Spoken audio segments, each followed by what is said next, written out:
आता अपघाताची बातमी समोर येते पुण्यामधनं। पुण्याहून नागपूरकडे जाणारी ट्रॅव्हल बस उलटल्यामुळे अपघात झालाय। तर बस उलटल्यानं या ठिकाणी प्रवासी तासभर बसमध्ये अडकूनच होते।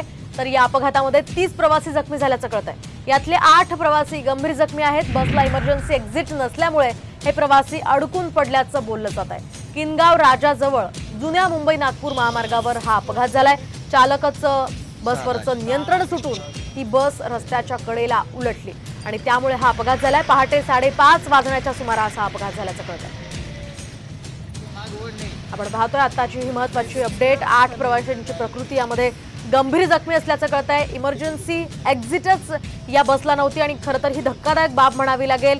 या ट्रॅव्हल्स चालकावर किंवा या मालकावर आता कारवाई होणं गरजेचं आहे। यामध्ये नाहक या प्रवाशांना त्रास सहन करावा लागलेला आहे।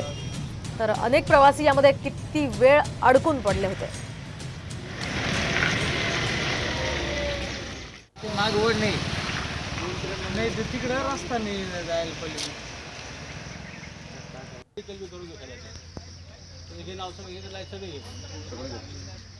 पहिले मेडिकल